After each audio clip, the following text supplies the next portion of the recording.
telling our friends in Georgia on Atlanta 920 AM The Answer. You already know this. Bad morning ahead. Right? Hurricane Helene came ashore last night.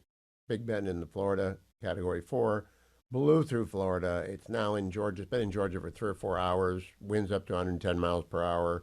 6 inches of rain in an hour. It's going right in Atlanta, then it's going to turn left, go over and cut across Tennessee and Kentucky. Might nip the southwestern edge of Virginia, and believe it or not, it's going to Indiana over the weekend. So, Hoosiers, get out your rain gear. The big storm, lots of lightning, lots of flooding. Do not drive through moving water, and batten down the hatches and stay close to home. Now, today is the day that Kamala Harris, border czar, but not, according to her. What Joe Biden said in March of 2021 is she was responsible for stemming the flow at the border and getting at the root causes of the migration from the Central American countries. That's an almost direct quote. She did not stem the flow. She did not get to the root causes. She's a failure, as the border czar has allowed in between 10 and 15 million people across the southern border or flown in by charter that the United States government arranged. Not even talking about the northern border, not even talking about people who come from Haiti via watercraft or Cuba via watercraft. We're not talking about those sorts of refugees, just they walked across. So Kamala Harris is bleeding out. We saw it on Special Report last night in Arizona. Donald Trump has surged ahead of her. And I think every border state, and maybe every state where there are a lot of people who cross the border, going to turn against her. So last night I was on Special Report with Brett Baer, and I didn't get the question. Matt Continetti got the question from Brett about whether or not it's a good idea for Kamala Harris to go to the border. I think it's a horrible idea, but here it is. Cut number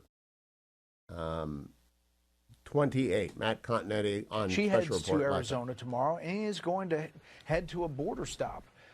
How will that go? You know, will hanging the lantern there on that issue, which is perceived as a vulnerability, somehow solve that issue? I don't think it's a smart move, Brett. I think it'll only remind people that she was put in charge of resolving the border crisis at the outset of this administration, and it only grew worse over time.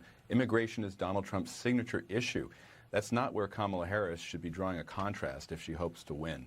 And so I think this will be a good day for the president tomorrow, only contrasting himself with Harris on the border and also meeting with Zelensky. And I hope coming away convinced that America needs to continue to help Ukraine resist Russian aggression. Matt is exactly right. This is going to throw a spotlight on the fact she's an utter, complete failure at this. Cut number 23. Donald Trump also spoke to this at a press conference yesterday at Trump Tower. Cut number 23. For nearly 4 years, we have been living through the worst border crisis in the history of the world. There's never been anything like it, which has brought untold suffering, misery, and death upon our land. All right, I want to point out, some people said he's always hyperbolic. No, that's true. We have never had 10 million people or more from countries that are not developed cross without any kind of a burden, any kind of a barrier into a country that is the most developed country in the world. We have never done that. We have had lots of mass migration. We have had checks at people at Ellis Island for health and things like that. Usually had to have a sponsor. You went back on the boat. We've never seen anything like this. We've seen massive migrations of people in the Roman times, right? And we've seen Genghis Khan in the medieval, we've seen all that different stuff. That's not what's going on here. It is unprecedented.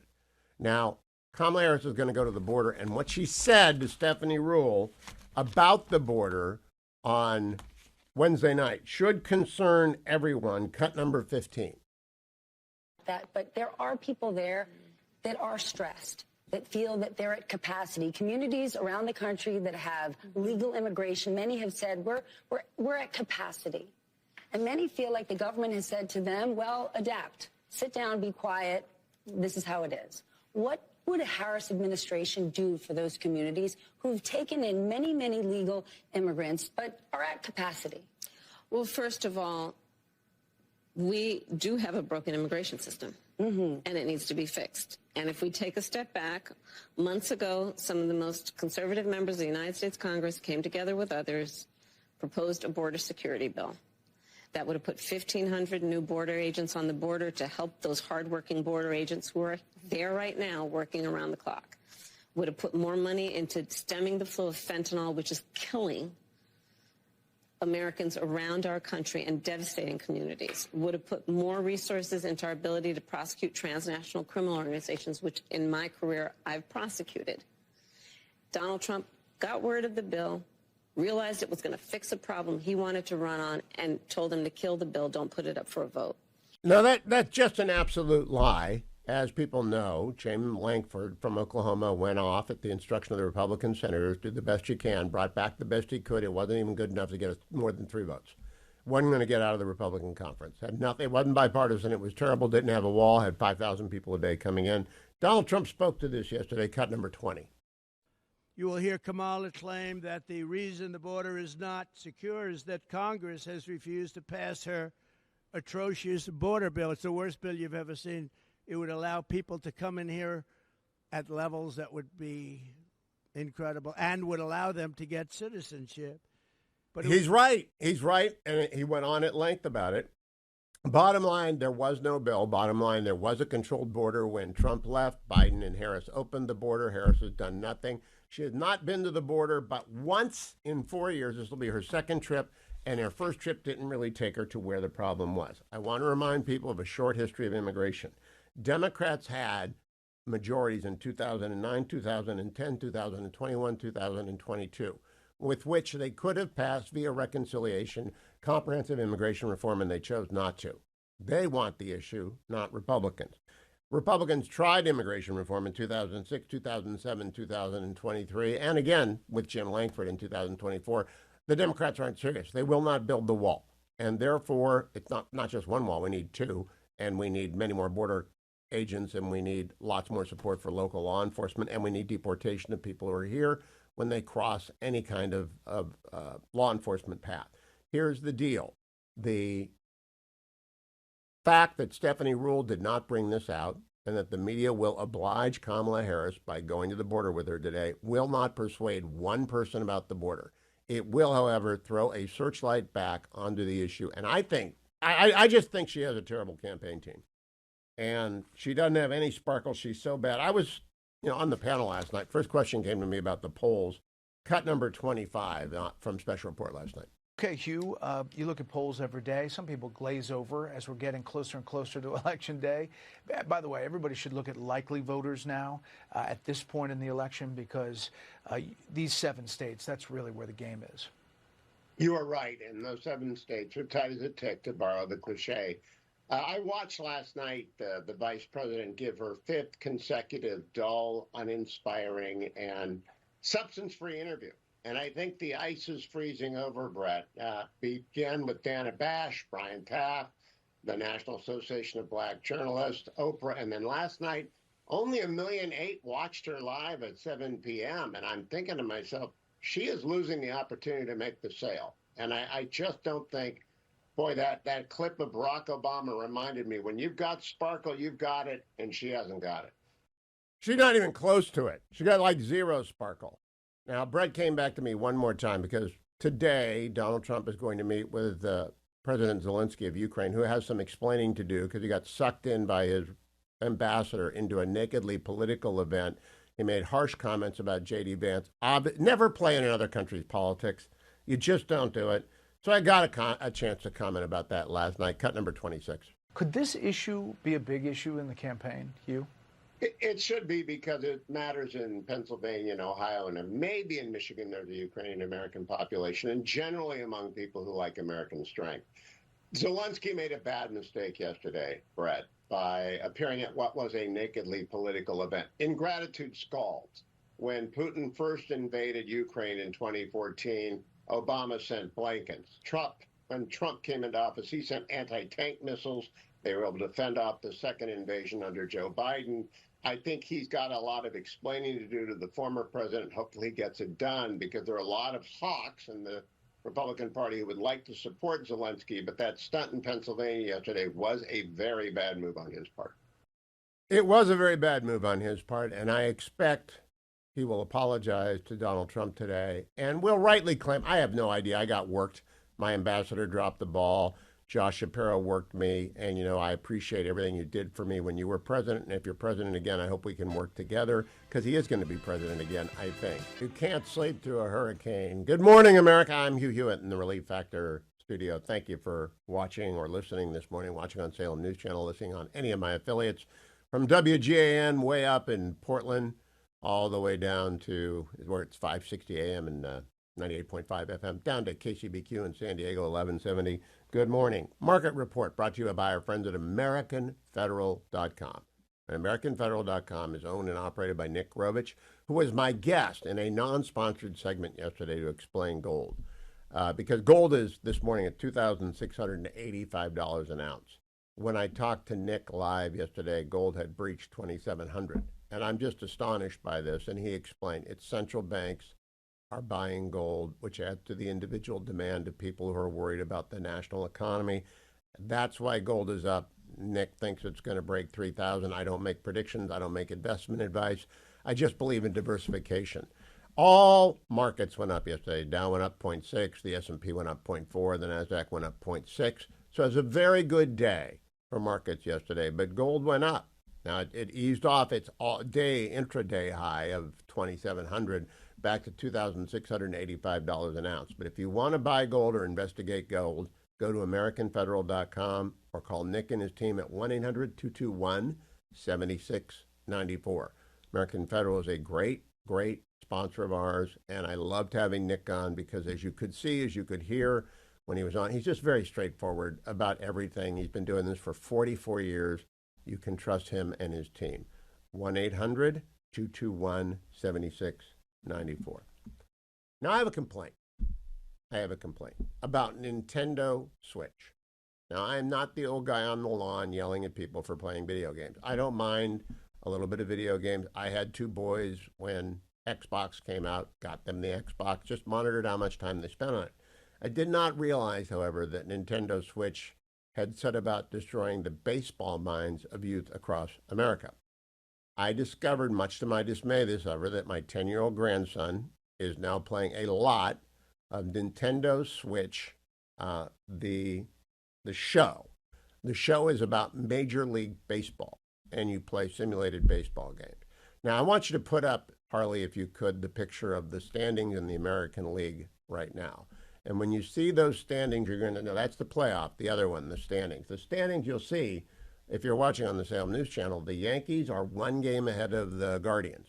One game. So if there are 3 games less. Now, unfortunately, the Yankees are playing the Pirates, and the Guardians are playing the Astros. So the Guardians have a good team, and the Yankees have, well, not the White Sox, but there are signs of life. What has to happen is Guardians need to win 2 out of 3, and Yankees lose 2 out of 3. And then not only do the Guardians get the first round bye, they would also get the home field advantage if they get to the American League Championship Series. And I would like that. I like the hoopla. I love people playing over at Progressive Field. I think it helps our starters out, particularly our younger bullpen, blah, blah, blah. That's all fine. I'm just a Guardians fan. You know that. Well, my grandson's a Yankees fan. Now, I didn't even pay any attention to this summer until I got an earful over the weekend that the Yankees are going to crush the Guardians. You better hope they don't stay away. They don't have to come to Yankee stands. What happened here? Well, it turns out Nintendo Switch prefers some teams to other teams. Of course they sell the Yankees. Everybody sells the Yankees. If you're a Yankees fan and you're not a child, you should be ashamed of yourself because they don't really compete. They simply buy up people. But they do it effectively as opposed to, say, the Angels, and I won't go any further, Dwayne, sorry. But the Yankees are not a team that you want American kids to get addicted to. All right, Nintendo Switch, you don't want to feed the Yankee monster. It's the crack cocaine of sports or Yankees fandom. Stop it, stop it, stop it. Don't, however, stop taking Relief Factor because it is the weekend. And some of you in Georgia and Kentucky, Tennessee, Indiana, wherever Helene is going, you're not going to be able to get outside this weekend. So work out inside, but take Relief Factor every day. All right, so I've got it right here, and take it every day. Down the hatch. That's how easy it is. And stone cold coffee, not lukewarm coffee. You can call 1-800-4RELIEF and order it right now. Your first package is discounted, $19.95. What does it do? it does not mask pain. It reduces inflation. Now, I've only been out twice this week, 9 and 10K, 9 miles and 10K, for a total of about 15. I'm hoping to do some today, and of course, I'll be doing a 10K tomorrow. I will be fine. I don't have any aches and pain, but I am not running in the rain anymore. And it was driving cold rain all day yesterday up in Maine. And so I will be out there, but what you need to do is go right now to relieffactor.com. One of my great sponsors is American for Prosperity. I love whenever The Voice over at Ruthless Podcast does the Americans for Prosperity sponsorship there. But they never bring on Akash Chogali, which I get to do. Good morning, Akash. How are you? Good morning. I've been on there a few times, so you give him some credit. Well, I don't want to give Smug and those gang, especially Holmes. I don't want to give him any credit. I like Duncan, and I think Ashbrook is funny, but I don't want to give Holmes any credit at all. And I don't know Smug well enough to taunt him, but I do want to taunt Josh. Look, Akash, we got some ground to cover here. There was a lot of alleged economic talk in the non-interview, the wiffle ball interview. I'm not going to even dignify it by calling it the softball interview that Stephanie Ruhle did with Kamala Harris. First, your overall reaction. Were you among the 1.8 million people, which is remarkably small audience to watch on Wednesday night when Stephanie Ruhle, quote, interviewed Kamala Harris? Absolutely not. I think the last time I watched MSNBC Live was in 2011 when Scott Walker won his recall election, or 2010, to see their reactions to that. But I did see clips of it, and I think you're right. It was absolutely embarrassing. There were constant non-answers because she can't be honest about her record on the economy because, as we've discussed, it's terrible. All right, I want to walk through 3 of her responses to get your response as the Vice President of Americans for Prosperity. And if you want to help Americans for Prosperity in the battleground states, head over to americansforprosperity.org/volunteer. americansforprosperity.org/volunteer. Here is cut number 13 on price controls and price gouging. Prices are still high. Yeah, I agree with you. You said you want to take this on by going after those who engage in price gouging. Yeah. But as somebody who supports free markets, who's a capitalist, how do you go after price gouging without implementing price controls? Because once we get in this zone, people start to get worried and they say, I don't know what she stands for. So, just to be very frank, I am never going to apologize for going after companies and corporations that take advantage of the desperation of the American people. And as Attorney General, I saw this happen. In the midst of an emergency, whether it be an extreme weather event or even the pandemic, we saw it, where those few companies, not the majority, not most, but those few companies that would take advantage of the desperation of people and jack up prices. Yeah, I'm going to go after them. Yes, I'm going to go after them. And that is part of a much more comprehensive plan on what we can do to bring down the cost of living, including housing, including the everyday needs of the American people. Akash, that's idiocy. That's absolute nonsense. There is not a significant part of the market that price gouges. It is not the explanation for prices. What do you make of that? You're the economist guy. It's not only generally insane, Hugh, as we've discussed this, price gouging and price controls and doing this kind of thing that Harris is talking about, it is not theoretical. It has failed every single time it has ever been tried in every country over the history of mankind. It fails today in industry after industry where the government tries to do this. And in particular, the places where she's talking about trying to do this. So, for example, with grocery stores, retail, food chains, and things like that, is a particularly insane place for her to talk about this. I'll give you an example here. Food prices at grocery stores actually fell almost 4% in the month of August.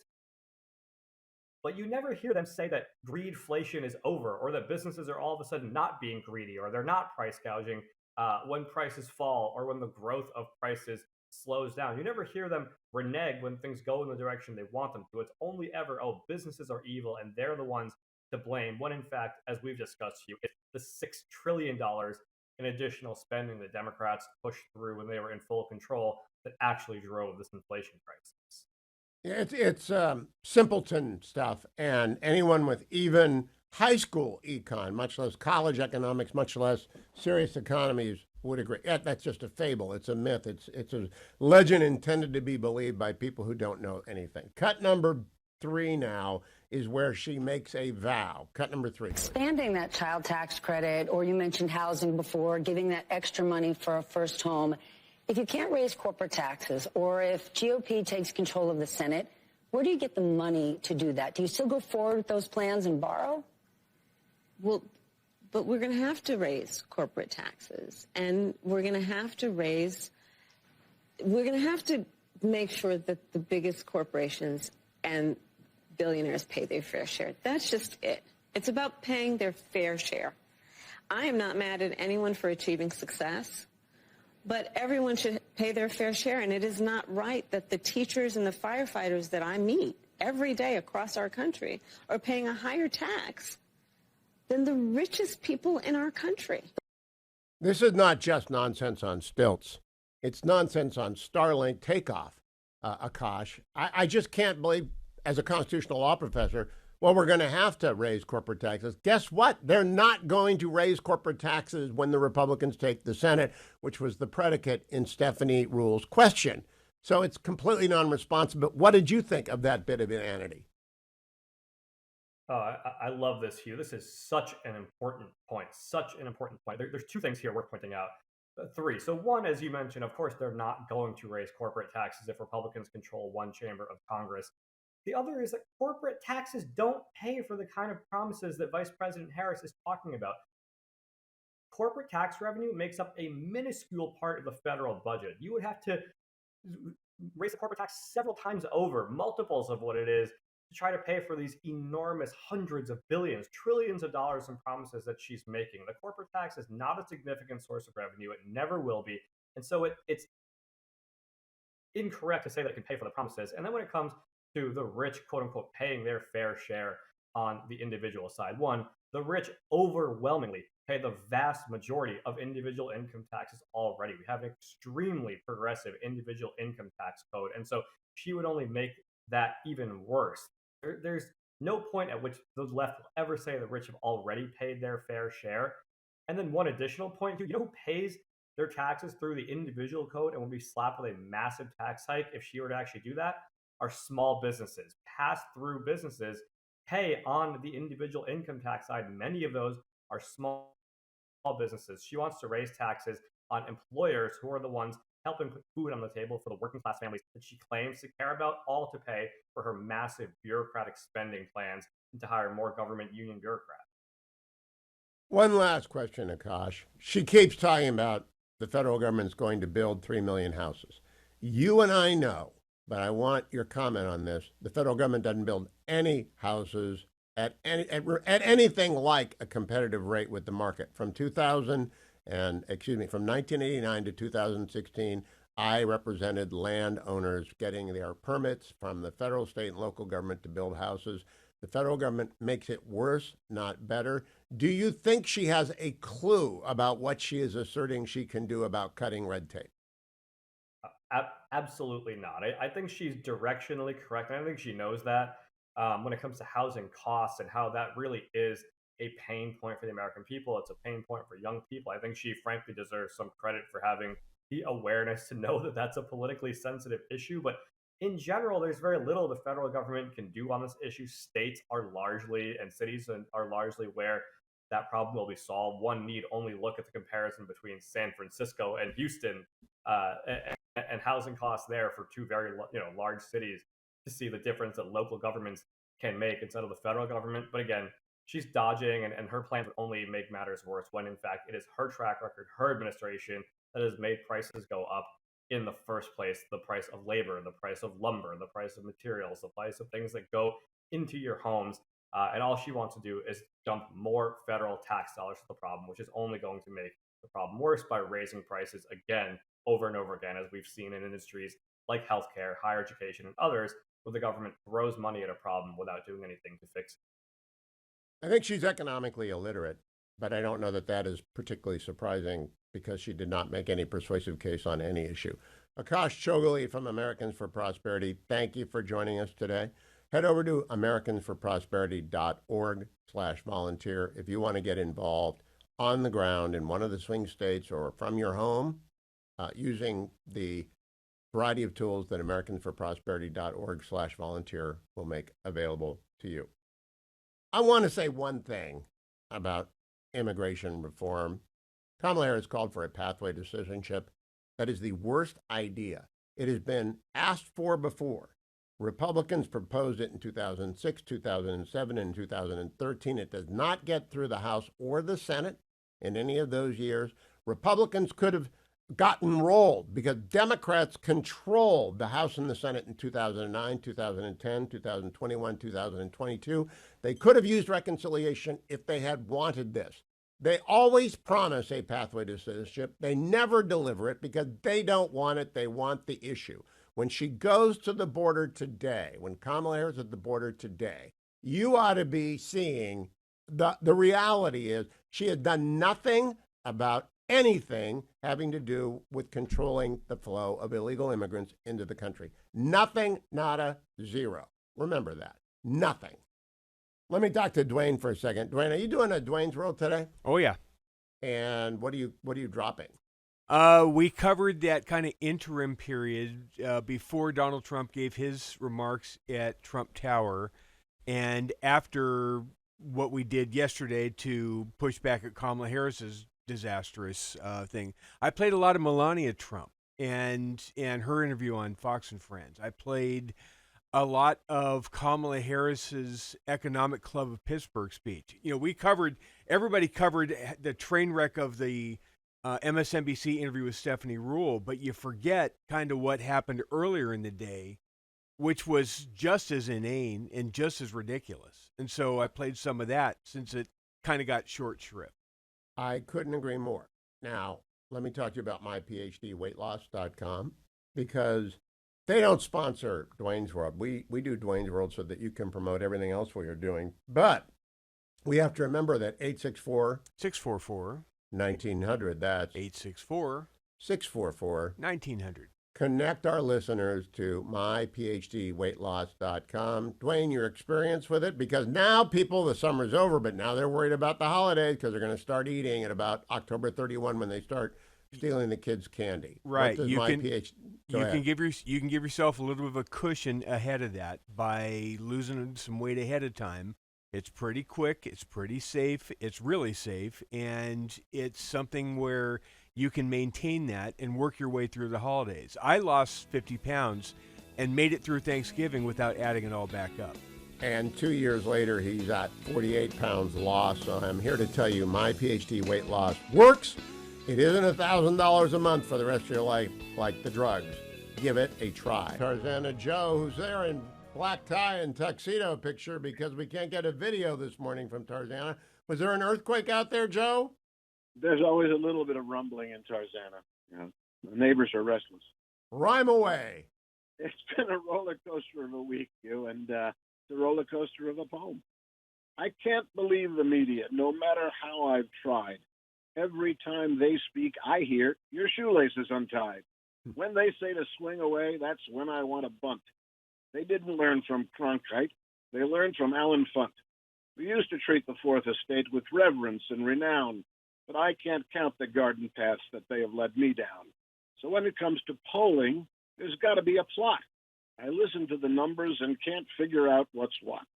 Kamala is leading, but Trump is leading too. I'm no Sherlock Holmes, my friends, but both things can't be true. The swing states are a toss-up, but New York could be in play. I've been through this before, and numbers just don't work that way. Polling is a science, but it often hits a snag, just like it did for Hillary, who had it in the bag. They said she led with women, and they said she led with men. Bet your ballot they're not making that mistake again. It all comes down to turnout. For that, there's no debating. Perhaps that's why the media is vague and obfuscating. That's For Whom the Poll Tolls, or A Close Game Gets Higher Ratings, by Tarzana Joe. And the first time for the use of the word obfuscating in the 20 years that Joe has been doing poems. I want everyone to know Tarzana Joe's usually, and we'll be back by video next week. Tarzana will get its utilities in order. But in the meantime, if you need a poem, email him. TarzanaJoe@Reagan.com. Rates are reasonable. TarzanaJoe@Reagan.com. And that on polling will be posted at TarzanaJoe.com. Am I right, Joe? That is correct. It must have been a good poem last week, Hugh, because I had poem requests from Bangor to Northridge. Oh, bingo. Bangor to Northridge. I appreciate that. Go Maine and go San Diego and everywhere in between. Tarzana Joe at Reagan.com. Thank you, Joe. Thank you, Hugh. Now, I also want to remind everyone, our friends and sponsor at Heritage, the Heritage Foundation. I used to broadcast from Heritage before I had Studio Beltway, thanks to Relief Factor. I had a studio reserved for me whenever I went to the Beltway. Now that I live in the Beltway and have become a Virginian and moved back in 2016 from California, I have my own studio, my own Relief Factor studio. But I used to go over to Heritage whenever I broadcast from the Beltway. They have great radio facilities. And then Hillsdale built one as well. Everyone's got a radio studio now. They're not that difficult to build. Now, let me tell you that when I went to Heritage, I found like Ed Meese wandering around, or you'd run into Art Laff, or you'd see Steve, and everyone who ever ran Hillsdale, Heritage. Well, now Kevin Roberts is running Heritage, and like every Heritage leader, back to Ed Folder, who founded it before Reagan arrived, every time there's an election in which a Republican nominee might enter government without a pre-existing government, not a re-election campaign, Heritage does a master suggestion list, sort of like a to-do list from conservative worlds about what we would do if we were king of the forest, not queen, not duke, not earl. Now, if I were writing that, I would say I would condition all federal spending on education on that state having a choice program at least as robust as that of Iowa and Arizona, Florida, Virginia, Ohio. There are places that have great school choice. That's my idea. That's my big swing. They put them all together into Project 2025. And it's there with a list of people who might be available to serve. It's there with a list of ideas, and the elected incoming president and the transition team, which is working away already, can figure out what they like and what they don't. But it's been lied about repeatedly. All you need to do is go to 25truth.com. 25truth.com will spell it out for you as to what Project 2025 really is. Now, I think this is important, because as I'm going to talk with Ben Domenech is coming up, and we're going to talk about debate advice for J.D. Vance. And then I'm going to do the same thing with Megyn Kelly, which I recorded yesterday, put on the podcast yesterday, but I'm going to play it today at 7:33. Debate advice for J.D. Vance. Now, Senator Vance is a very skilled communicator.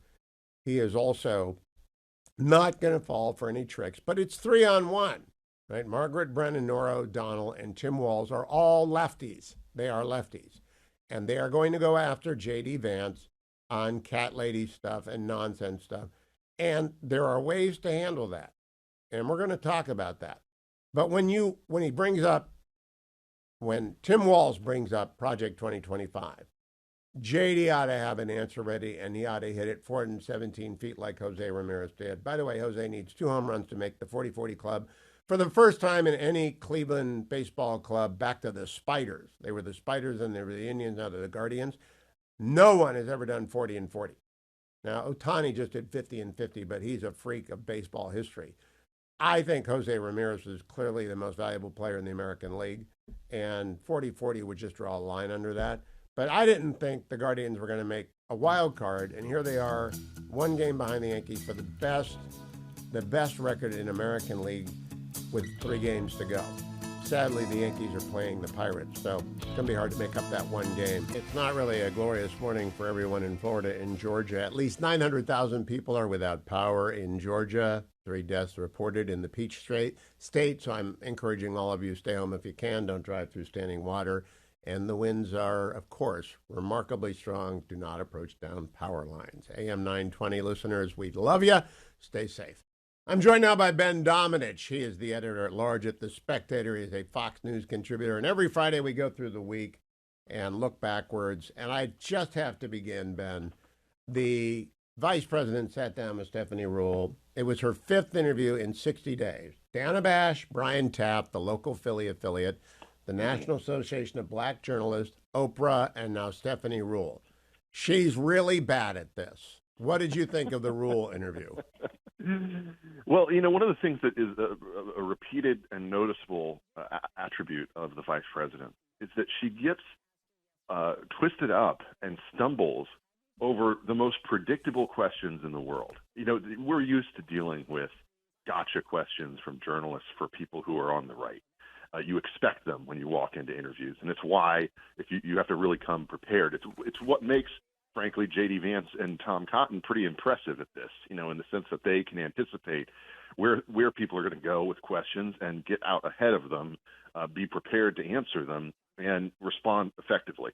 The vice president has none of that capability, and in fact, she stumbles up and gets twisted around on questions that are thoroughly predictable, obvious things that you can't anticipate being asked of her, especially when it comes to questions about some of the central issues in this campaign as it relates to the economy, foreign policy, as it relates to the security of the border, et cetera.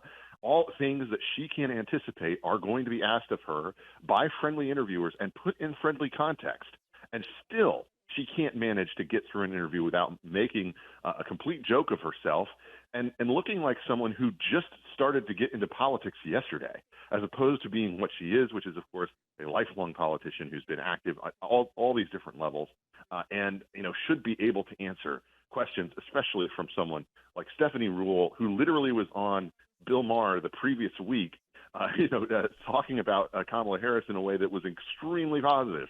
And so I think that this is a situation where, unfortunately, she's not going to get any better anytime soon. And their decision to sort of do this to try to allay fears is having the opposite effect. Instead, it's putting her in a position of being someone who is incapable of even handling the friendliest of interviews and the most easily anticipated questions in the world.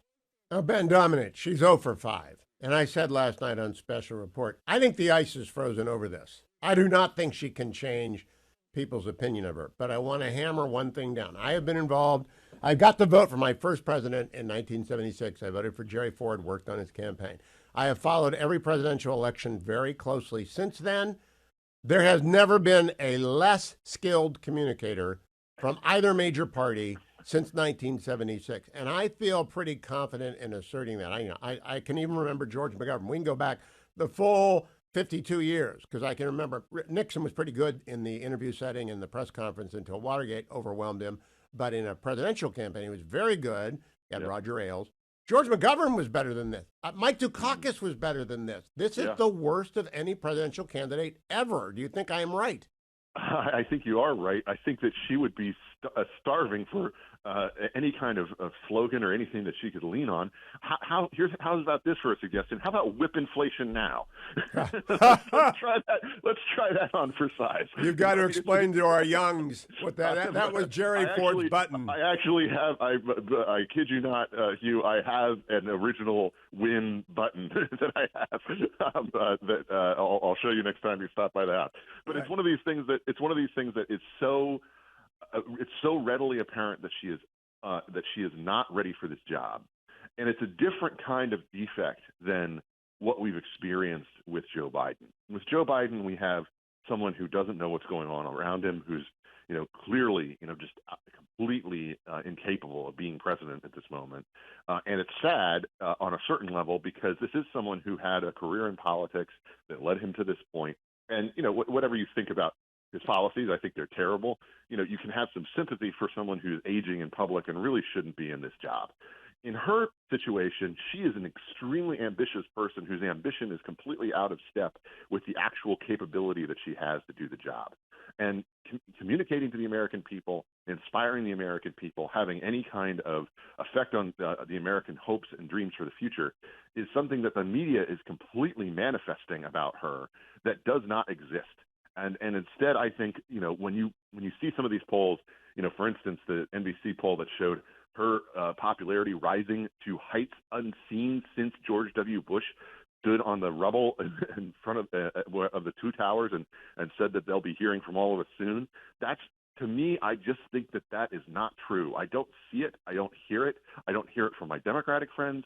And I think that this level of inspiration that the media has put upon her as being something that she's brought to this race is entirely just a message of relief that they don't have to campaign with Joe Biden. It's not actually a testament to how good she is as a politician or as a It's wish casting. She is losing altitude again. Debate briefly arrested her fall, but I saw last night in Arizona, the new Fox News poll shows are down 3 to Trump in Arizona. I think Arizona and Nevada are going to go for Trump. Georgia is to me alarmingly, and I doubt really competitive. I just, obviously they're going to be whacked. They're not going to be watching her at the border today. They're dealing with a hurricane. I want to go to Tuesday night. I talked about this with Megyn Kelly, which I'm going to play at the bottom of the hour, but I got to get your advice for J.D. Vance on Tuesday night, part 1. What, if you get 2 minutes with J.D. right now, what do you advise him to do? I think that he needs to absolutely use the same tactics that he's been using in the press, in hostile interviews, to go after Tim Walz and to get under his skin. Because I think we've all seen that Walz has this temper, this capability to react when he feels like he's being challenged personally. It's something that we've heard from the people who've paid attention to him for a long time in Minnesota. And I think that there's a host of issues that JD can go after him on, both personally and on policy. But I would urge him to stick to the policy side of things, because that's where Walz is just such an extremist and has not been depicted as such in the media, where they've tried to, again, manifest this completely different picture of him as being a normal Midwestern person instead of the MSNBC dad that he is. And that's the kind of thing that I think that J.D. Vance is perfectly capable of doing, prosecuting the case against his policy prescriptions as being far too radical for the country. And I think that if he does it in the right way, it's going to lead to a moment that Walz will regret in terms of lashing out or firing back in a way that lets us see that temper, lets us see that aggression from him, and really puts a lie to the idea that he's just this nice, bumbling Midwestern father figure who can, in some ways humanize someone as out of touch as Kamala Harris and her, Berkeley, San Francisco ways. Now, Ben, Megyn and I talked about this yesterday, Megyn Kelly. My advice, and Megyn concurred, and you haven't said this yet, maybe you do agree or don't agree. I don't care. Let's hear what you think. I think JD ought to be talking about Kamala Harris. It's a 90-minute debate. He'll talk for 40 minutes. He might want to try and gig Tim Walz once or twice, as you suggest. But I would say, that's a great question. But first, let me say Kamala Harris can't answer that because she, Joe Biden, and Tim Walz don't do this. Kamala Harris, Kamala Harris, Kamala Harris. In other words, I just would make Kamala Harris in every answer. What do you think? Yeah, I think you're right about that. And the way to think about it, too, is this is an opportunity for him to prosecute the case against their candidates in a way that you're not going to get again this cycle in all likelihood. And so that's something that I think he can do quite capably. He's been showing it. I mean, he had a rough start. We obviously, so many things have happened this cycle, but, he really generated the least bump in terms of a VP choice of anybody. There were a lot of questions about him. He obviously was someone who was chosen in the context of the Biden ticket as opposed to someone who was going to have to run against Harrison Walz. And I think that he's proven, though, that he's gotten his feet under him now, and he's improved a lot, I think, as a soldier for Trump and for an agenda that, frankly, is far more about the priorities of the American people than anything that Kamala Harris is putting out there, and is in touch with them, as opposed to trying to essentially hand wave around all these different issues, saying, well, we're going to do all these new things that are going to represent change and that are going to benefit you. And, of course, the obvious question is, well, if you could do all those things, why aren't you doing them now? I hope he says that repeatedly. Governor Walz, Kamala Harris has not done anything of the sort that you were recommending. She and Joe Biden unleashed 20% inflation over 4 years. I just want her to do it again and again and again. Ben, I hope in this debate, Senator Vance gets a chance to talk about Kamala Harris's promise to produce 3 million housing units. I want to play cut number 14 from the MSNBC interview with Stephanie Ruhle. It includes also what we must do to cut red tape. You're absolutely right. It takes far too long, and there's too much bureaucracy associated with home building. And I say that as a devout public servant. I know that we have to reduce the red tape and speed up. Now, Ben Domenech, I was a lawyer for landowners and developers from 1989 to 2016 when I retired. In California, you have to deal with the California Air Resources Board, NEPA, and CEQA. You've got to deal with the Water Quality Control Board. You've got to deal with the California Department of Fish and Game. And there may be others if there are remediations. On the federal side, you have to deal with the EPA, the Army Corps of Engineers, the U.S. Fish and Wildlife Service. And this is all before you get to the local and county ordinances. Do you think she knows any of that? I mean, San Francisco is literally the worst place in America to build because you throw the Coastal Commission on top of that, and you're never going to build anything. I do not think for one second that Kamala Harris is a yes in my backyard advocate. I just don't think it does not track at all. And one of the things that I think we have to understand about her at this point is that she's never going to come to any of these things with anything more than pablum. It's when she talks about it in the context of someone, who has had roles in government at every level, and has had the perfect ability to weigh in on these topics in ways that could actually have had an effect. And she hasn't done it. And why hasn't she done it? Because she doesn't actually care about it. She doesn't actually prioritize it. And I don't think that she actually knows how to have the kind of policy that we would need to put in place in order to have the level of housing units built that we need in America. But the thing that is really galling to me about this, again, is that she's in charge right now. She could have been working on this for the past 4 years. This could have been her project. I mean, if she was so scared of dealing with the border and being described as the border czar, then she could have weighed in and said, well, hey, look, I actually care more about housing for, Americans, and I'm going to make that my priority. Instead, it's just this hand-waving crap that is just completely out of sync with the kind of approach that she's had as a politician. And again, this is something that needs to be pointed out and that I hope J.D. Vance will point out in the debate. I hope so as well. We're going to talk about the border when we come back on the network. But I got to ask you first, of the Dana Bash, Brian Taft, National Association of Black Journalists, Oprah, and Stephanie Rule interviews, which was the worst and which was the best, or are they all Fs?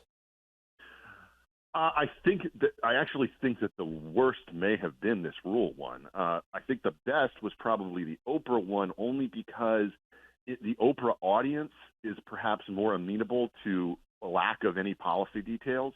And so in that context, Kamala kind of works because it's just vibes. It's just, I care about you. I come from the middle class. I still think that that's a really weird thing to say when your father is a prominent professor and your mom is a research scientist. But I do think that one of the things that comes out of that interview is a softening of her for that audience. And so within that context, Kamala can kind of work. What is that context? That context is the softness of daytime TV, which is not what you actually want in a president. In a commander-in-chief, you want someone who perhaps is a little too hard for that, environment, where that's the exception, not the rule. And instead, I think that what we see from Kamala is that's her highest setting. That's as far as she can go. And I think that, in this context, in the context of a world that is experiencing war and chaos and threats all over the place, and a economy that is nowhere near as strong as it needs to be, and a border that is still porous and is being used. Let's go to the border next. Ben, I need the senator to do one thing in this debate. It's on my must-do scorecard, which is we have heard again and again and again how the Republicans stopped the Democrats from fixing the border. Now, J.D. Vance has the benefit of being a senator and having been in the Republican conference when they sent off Jim Lankford to negotiate with the Democrats. Jim did the best he could. Senator Lankford is a very smart guy. He brought back a bill. It had 2 votes. Do you think J.D. Vance can explain that effectively and that it is a dodge for Kamala Harris and Tim Walz to blame a bill that never got anywhere near passing as the missed opportunity to solve the border crisis? I think he can, and I think that this is something that, any Republican senator worth its salt should be able to explain effectively in this cycle, especially those who are running for re-election and who are, facing the challenges of this debate, across the country. That's something that I think has to be done and has to be, really hammered into, because the Democrats have been, I think, quite successful at spinning this idea that somehow it's Republicans' fault that their policy was the policy that it was for the first 3.5 years of this administration. And now turning around and saying, well, but we've got it under control because we're Democrats and we did it without the Republicans who were beholden to Donald Trump and were trying to just use this against us. That's something that I think they have been prosecuting in the public in a way that, is perhaps going to convince low information voters and people who don't really know that the way that this works, and understand, how this bill would not have solved anything. It actually would have made some things worse. And I think that that's something that needs to be brushed back against. And I think that JD can do that effectively. I think that Tim Walz has only demagogued on this issue. Everything that I've heard from him has just been off the Democrat talking point sheet.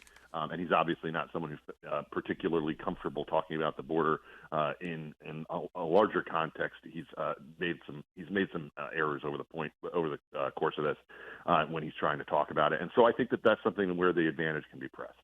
Now, our friend Matt Continetti, our green room buddy, Matt Continetti, was on the panel with me last night on Special Report. He got the question about Kamala going to the border today. Here's what he said last night on Thursday night, cut 28. She heads to Arizona tomorrow and is going to head to a border stop. How will that go? Will hanging the lantern there on that issue, which is perceived as a vulnerability, somehow solve that issue? I don't think it's a smart move, Brett. I think it'll only remind people that she was put in charge of resolving the border crisis at the outset of this administration, and it only grew worse over time. Immigration is Donald Trump's signature issue. That's not where Kamala Harris should Ben, Chris Matthews came up with the famous phrase, hang a lantern on your problem. And that usually is true, but I don't think it's true here. I agree with Matt that her showing up at the border now is another, maybe she just got lousy campaign advisors, but do you agree with Continetti and me, or do you think it's a bold move by a surging vice president? I think it's an error in part because it gives journalists a reason to write about her own failure to deal with this, including people who normally want to avoid talking about the border because they understand that when they talk about it, it benefits Republicans and it benefits Donald Trump. And so that's something that I think she should have avoided in the late stages of a campaign like this. You want to be emphasizing your strongest aspects. If she had a primary campaign, if she had come through this in a traditional way, you would have wanted to do this perhaps back in the spring, just to be able to check off the box and say that, and refer back to it in the fall.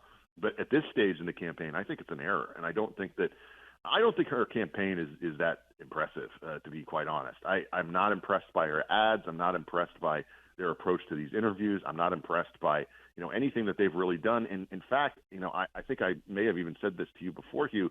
I thought we were going to get like the most Hollywood style produced campaign once she was elevated, and had all of these connections back to Hollywood and to California and to creative types, et cetera. Instead, I think it's been pretty lackluster, and it's not lived up to the threat that I thought was posed by elevating her in a way that could have produced a more passionate, perhaps, and an inspirational approach to campaigning. I think it's been a very typical Democrat campaign, and I think that this is another mistake that they're making. I agree. I think she may be the most overrated candidate ever nominated. Dukakis always used to hold that position because people thought he was going to be great, and he had a 17-point lead coming out of the Democratic convention. But she's just terrible. She is a terrible candidate. I shudder for the country and the West if she becomes president. Ben, last thing, I know that Margaret Brennan and Norah O'Donnell are hostile to J.D. Vance because I have seen Margaret Brennan be hostile to him. I'm hostile to his idea about Ukraine because I think we should flood Ukraine with everything because I think China is using Russia as a proxy against NATO, not us using Ukraine as a proxy against Russia. Be that as it may, they're going to come after him and they're going to quote Zelensky to him. You're too extreme. At that point, I want him to say, I'm going to talk about Israel, I'm going to talk about Ukraine, but I'm not going to do it in the context of clipped remarks. Israel needs our support 100%. We're cutting off intel, and we should only do what NATO does and nothing beyond. What do you think he should do when they quote Zelensky, as they will? I'm just making a prediction. They will quote Zelensky to J.D. Vance or to Tim Walz to use as a hammer against J.D. Vance. I think that how JD navigates this issue could be really determinative in the debate. I also assume, by the way, that they will be echoing Kamala Harris's remarks about the Thurman situation on abortion in Georgia.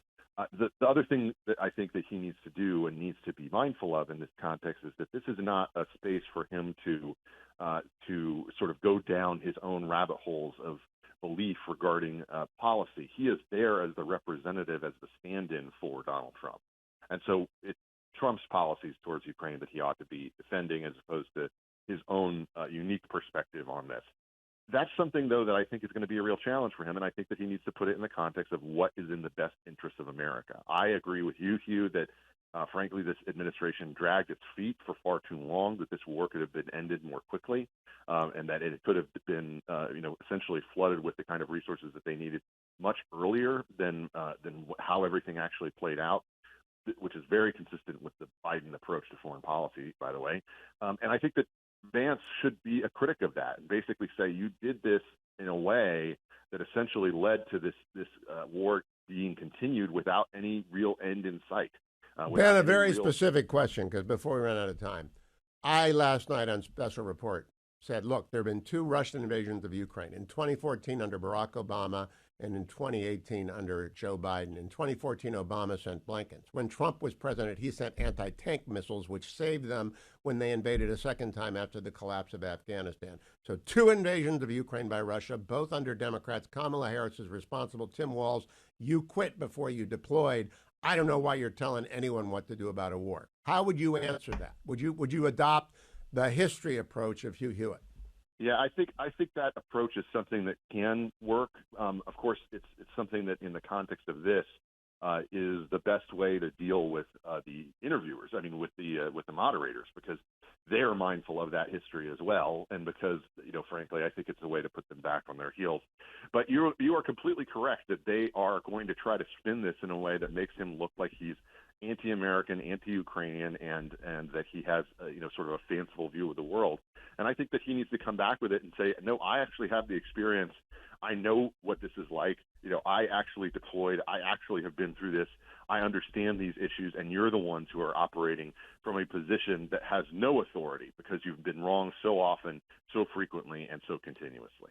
Okay, last prediction. I've got Cat Lady and they're eating the cats and dogs on my bingo card. Yes, it is irresponsible for these 2, Nora O'Donnell and Margaret Brennan, to bring that up, but they will. I think they will. Do you think they will bring up both cat ladies and they're eating the cats and dogs? Of course they will. Of course they will, because that's why that's why you choose them to do this. By the way, it's why you choose them over someone like Don Dickerson. It's why you choose them over someone who's going to be, I think, more fair in terms of the approach and going to prioritize the things that the Americans care about. Instead, you pick 2 of your more biased anchors to do this, and I think that they, frankly, will be expected to do so by their friend group, and they won't be able to get brunch afterwards with them if they don't bring those up.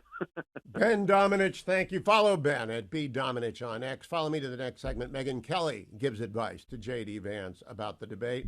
We'll play that excerpt from my long interview with her yesterday right after this. Yesterday, after the program, Dwayne, Harley, Adam, and I stayed and waited for Megyn Kelly to finish her broadcast so that I could talk with Megyn Kelly about a lot of things. All of it is on yesterday's podcast, Highly Concentrated Hugh. But here is, for those of you who don't listen to podcasts or have not yet listened to my conversation with Megyn Kelly, and you just go to iTunes or Spotify or Salem Podcast Network, and you can find my conversation with Megyn yesterday. Here is our conversation about what we think Senator Vance should do on Tuesday night. Hit it, Adam. Talk about what you expect from Megyn and Nora. I don't know either of them. I've been on Margaret's show a couple of times, but not more recently. Yeah. My question to you, they're all scripted. You've done debates. I've done debates.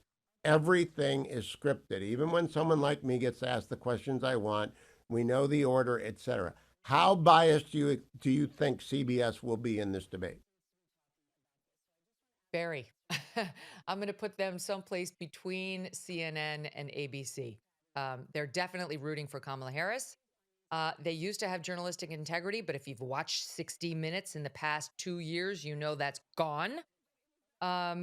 So I think they will definitely be biased toward the Dems, but I don't think they're going to do what ABC did because it was such a journalistic fail. They must have seen some of the blowback and not want that for themselves. So yeah, I expect bias, but not quite as bad as ABC's. Some inside baseball stuff, Megyn. My second job out of college, 1978, was working for Richard Nixon as a ghostwriter. When he moved back to New York, he agreed to an interview with ABC because it was live. It was not on tape. It could not be edited. He turned down 60 Minutes, even though 60 Minutes had a bigger audience in 1980 when he was trying to sell a book. Do you think Donald Trump should do 60 Minutes? I don't, but I guess he's going to. I don't know why he's doing any of these mainstream medias. I really don't. I know he wants exposure, but like he can get exposure. The thing he's doing right now, going on, because given the gender gap, problem between the two of them, where he's running um, wild with the numbers when it comes to men, and he's hurting more with the women. I don't think he's going to win over those women. I don't think watching 60 is going to win over any of those viewers who are sitting in the middle. Because if you're watching 60, you're probably an older American. You're probably leaning more towards Donald Trump anyway. If you're an older American, and by the way, you're probably left leaning.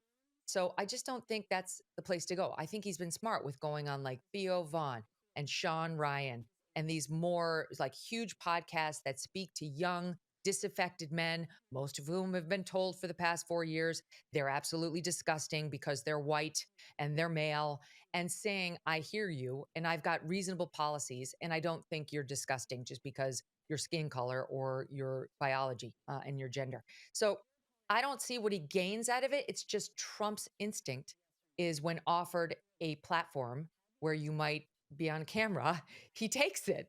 He Yeah. loves seeing himself on camera. It's in his DNA. And I think he's thinking maybe he can pull another thing like he did with Leslie Stahl, where he taped it and he can make them look bad. Maybe that'll happen. Maybe it won't. I don't see really, other than that, what he gains from it. I don't see any upside because I think the numbers are falling out of the bottom for Kamala Harris. Two last questions, Megyn Wait, can I Kelly. say one other thing? Can I make one other point? Sure. Hugh? I meant to make this on the question of Margaret Brennan and Nora O'Donnell. Here's the disadvantage that they have and the advantage that Kamala Harris is going to have that night. They don't do what you and I do. Now we're in radio. I'm in radio, but my background, of course, is in cable, and cable's very much like radio in some ways, in that nobody writes your questions for you, and you have to ask follow-ups, and you do it on your own. And you have certainly more time and a less scripted existence than you do on broadcast television. I can speak to that too, having worked at both ABC and NBC. Um, they don't have any experience being fast on their feet. Zero. They don't know how to do that. And Oh, you're even on right. those Sunday shows, it's heavily scripted. And so when Kamala Harris lies to them, they're not going to be nimble enough to quickly follow up, or even to be listening to say, wait, what did you just say? Did you just say you reversed your position on fracking in 2020? No, madam. The record reflect whatever. They're not going to have either the facility to do that, and they're not going to have the confidence to do it, Hugh. Because as you know, when you're doing a presidential debate, the stakes are very high, your nerves are running high, and there's a tendency to say, I just want to stick with my script. I'm just going to read my questions. That's all I'm going to do. That's the safe route. I can't get in trouble for doing that. So it does take confidence to deviate. And I don't think either one of those women will do it. And therefore, if we don't see a fact check by J.D. Vance of Tim Walz, then we're not going to see a fact check at all. You're absolutely right about what you learn over the years of doing radio and television combined is to listen closely to what someone says. And what you just said about the Sunday shows anticipated something that one of my two last questions. The Sunday shows are collapsing, Megyn. First part, A, has anyone asked you to host a Sunday show because it could revive the format? And B, is there any reviving the format? Not recently. Nobody's asked me to host a Sunday show, though, I wouldn't do such a thing. I have zero desire to return to mainstream media. And knowing that allows me to be as honest as I am on my show, right? Like, if I still needed to be loved by these groups, these anchors, these executives, my show would look and sound very different, and it wouldn't be authentic. And I think people wouldn't be as attracted to it. So no desire. But secondly, they're totally irrelevant. Maybe they give us fodder for some laughs. We'll cue up a ridiculous clip like George Stephanopoulos trying to act as the protector of women when he had an actual sexual assault victim, Nancy Mace, on there. That was the biggest laugh I've had all year. But anyway, they're not taken seriously. They make no news. I'd much rather I play your clips on my show way more often than I play a clip I got from CBS News during the week or on the weekends. Same thing for their morning news shows, same thing for their evening news shows. Nora O'Donnell got booted out. Oh, she voluntarily quit. Sure, Jan. Because they have no numbers whatsoever. No one can put points on the board. The glory days of both broadcast and cable are behind us. That's the reality. And so while these people may be still making millions of dollars because they got nothing else to do, these news shows, their time is very, very limited, and their heyday has come and gone. And that you have anticipated my last question. Podcasting, I wrote a column in the Post. They edited out your name, by the way. I had a list of too long, not because they don't like you, but I had a list of 10 podcasts and they had to go to 6. Let me ask you about podcasting. I think it's the death knell of broadcast television. Maybe not cable, because we all like to stream shows like Slow Horses, but it's not killing radio because people still got to drive to work, and it might kill us eventually, but I've got a podcast now. Do you think podcasting is killing broadcast? Because I do. I do.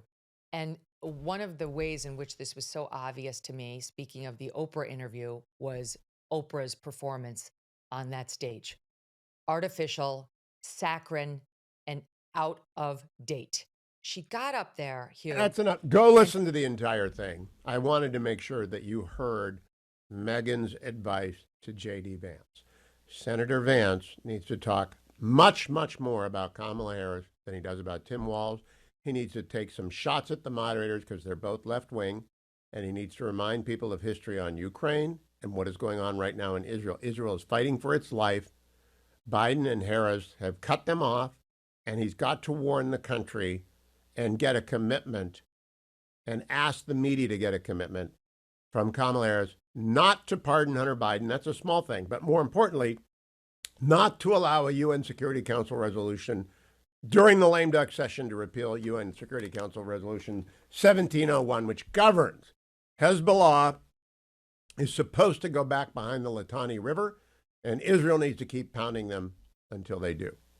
I mentioned I'm in the Relief Factor studio. Here's my Relief Factor supply. I took it in hour 1. I remind you about it. In hours 2 and 3. And I especially want to remind our friends in Georgia who are struggling with the weather this morning, you are going to have, and Florida, and pretty soon it's going in, it's going to clip North Carolina, the southwest corner of Virginia, my home state. It's going to head, of course, it hit Tennessee and Kentucky. It's going to hit Indiana, might get into Ohio. Back in the old days, my dad would warn us about the, quote, tail end of a hurricane. And we had never had any idea what that meant. What it meant was a July 4th, 1968 storm that took out about every third tree where I lived. That's what's going on. And what you're going to end up doing is a lot of cleanup that you don't normally do. You're going to use muscles that you don't normally use. Some of you who are gifted in such things will get yourself your chainsaw. Fine. If you know what you're doing, fine. Put the goggles on, keep the kids away. But you're going to hurt because you're going to use muscles you've never, even if you don't hurt yourself, you're going to have aches and pains. This is what Relief Factor does. Those aches and pains come from strain and inflammation. Relief Factor works with your body's natural anti-inflammatory system to reduce the inflammation that causes those minor aches and pains. So please, please, please listen to me. Give Relief Factor a try. Call 1-800-4-RELIEF. 1-800-4-RELIEF, or go right now to relieffactor.com, relieffactor.com. I want to remind everyone about the Battleground Talkers Tour. I am going to, if you head to battlegroundtour.com, you can find all the dates for all the Salem Talkers. I am actually going to go to Pittsburgh. I am going to Pittsburgh. I'm going to Pittsburgh on October the 23rd at 7:30 p.m. I will be at the Hyatt Regency with Mike Gallagher and Seth Holhouse and Representative Mike Kelly, who's on the assassination attempt committee. John Steigerwald, Larry Elder. We're going to have a blast. There's a VIP reception beforehand. I think Detroit and Columbus, the other two stops, but I've got to keep checking back. Had to tell my schedule, I'm not doing any more TV. I'm going to do Brian Kilmeade this weekend. I try and always help out Brett Baer if they want someone on the panel because it's the best news program in America on in prime time.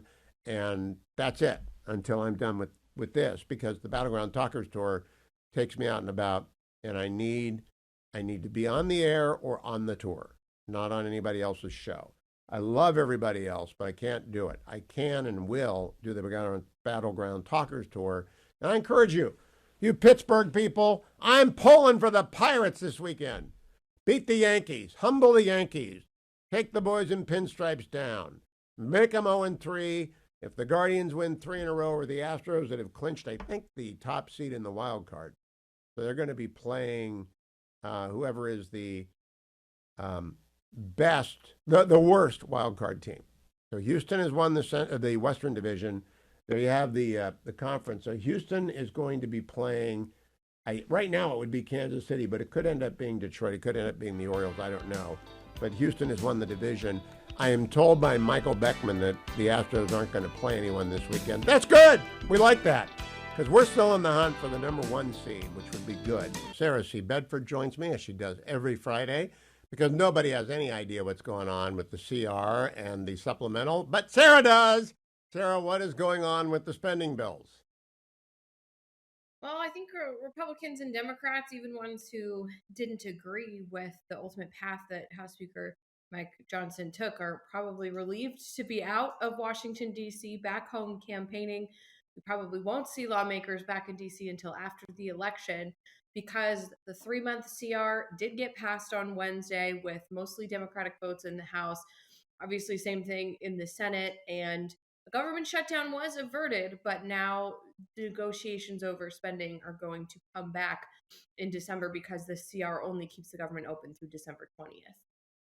Okay, everyone wants to go home for Christmas, including members of Congress, so they will come to an agreement.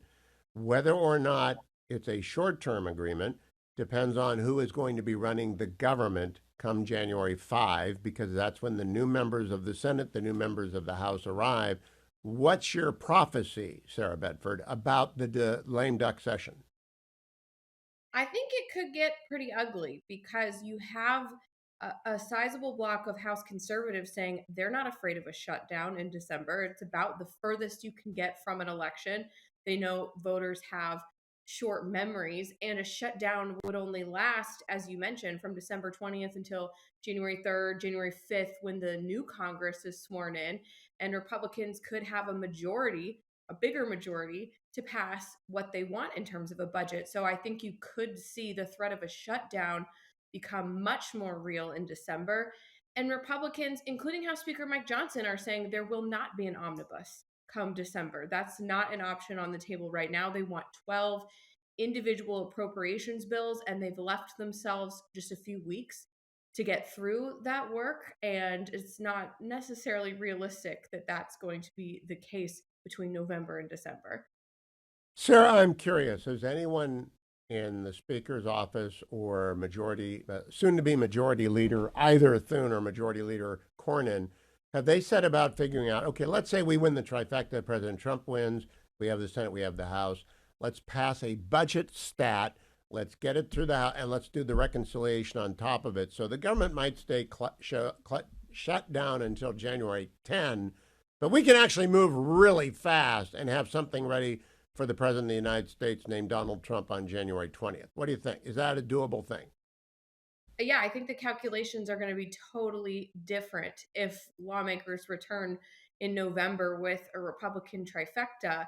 There won't be an appetite to get 12 appropriations bills through the door by December 20th with such a slim majority in the House right now and being in the minority in the Senate. That's not going to be an appealing option for Republicans. So I think that a shutdown might be something they use to their advantage in that case. Now, if the results come back and let's say the House majority is still extremely narrow the way it is right now, there might be more pressure to get done what they can and avoid the embarrassment of a shutdown. But I do think you're right that Democrats will have no leverage if Republicans win to get something done before December 20th. Last question, Sarah. I watched Mike Kelly on with Brett Baer, and Mike and I are going to be together in Pittsburgh on at an event that Salem is putting on. I want to make sure I give the right date here because I don't want to get people confused. It's October 23rd. Congressman Kelly joining Mike Gallagher, Larry Elder, and myself at the Hyatt in Pittsburgh. And then if you want to go, battlegroundtour.com. Mike Kelly was very impassioned last night that local and state police did nothing wrong at the first assassination attempt. Is that the consensus position? Was it all on the Secret Service? That certainly was the vibe of the first House Task Force assassination attempt hearing yesterday when we did have those local officials testify. The Secret Service never asked local police to secure the building where the shooter shot from. The Secret Service didn't bother to put the local police on the same radio frequency as the Secret Service agents so they couldn't communicate. Secret Service was in charge of drafting up those plans and essentially telling the local police officials what holes they should plug in the security plan. And so, yeah, I think the blame lays squarely at the feet of the Secret Service. And, there's discussions about more accountability there, more people getting fired. But so far, you've seen remarkably few officials face any actual consequences for what a massive failure that was. Well, I've worked a lot with the service, and we can hold two thoughts. They can be individually quite brave, but they can also be incompetent. And whoever ran that detail has the head of the detail that day and the advance planner for the visit testified yet. No, well, behind closed doors, the task force has been having conversations with some of the line officers that were involved at that lower level. But in terms of public testimony, no, we haven't really heard from anyone except the acting director, who's been really tight-lipped about what they're doing. I just want people to remember, we can hold two thoughts, that every single Secret Service agent is courageous and that a couple of them can also be incompetent.